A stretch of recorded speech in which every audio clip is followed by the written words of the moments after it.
నమశంకరాయ. April 30వ తారీఖు రోజున నరసింహస్వామి జయంతి అనగా వైశాఖ మాసం శుద్ధ చతుర్దశి సంధ్యా సమయంలో దుష్ట శిక్షణకై హిరణ్యకశిపుని సంహారార్థమై స్వామివారు అవతరించినటువంటి సమయం కాబట్టి ఈ రోజున ప్రధానంగా కుజదోషముతో బాధపడేటువంటి వాళ్ళు, వివాహం కాక ఇబ్బందులు పడేటువంటి వాళ్ళందరూ కూడా ఈ రోజున చేయాల్సినటువంటి చిన్నపాటి పూజా విధానాన్ని గురించి తెలియజేస్తాను.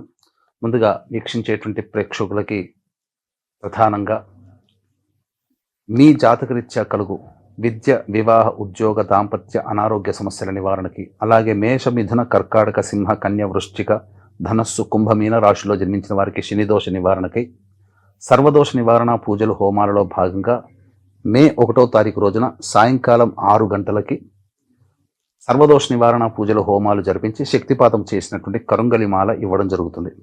అవకాశం ఉన్నటువంటి వాళ్ళు మే 1వ తారీఖు సాయంకాలం 5 గంటల లోపల స్క్రీన్పై కనిపిస్తున్న నెంబర్కి కాంటాక్ట్ చేసి మీ గోత్రనామాదులు నమోదు చేసుకోవచ్చు. ఇక ఈ నరసింహస్వామి జయంతి రోజున వివాహం కావాల్సినటువంటి వాళ్ళు, కుజదోషంతో బాధపడేటువంటి వాళ్ళు, ముఖ్యంగా రుణ బాధలు తొలగాలి అనుకున్నటువంటి వాళ్ళు ఈ రోజున స్వామివారికి కుంకుమ నీరు మరియు తేనెతో అభిషేకము జరిపించి చలివిడి, పానకము, వడపప్పు ఇవి స్వామివారికి నైవేద్యంగా పెట్టినట్లయితే తప్పకుండా స్వామివారి యొక్క అనుగ్రహంతో వివాహ సమస్యలు తొలగిపోతాయి. విశేషంగా అవకాశం ఉంటే లక్ష్మీ నరసింహస్వామి వార్ల కళ్యాణాన్ని జరిపించండి ఈ రోజున.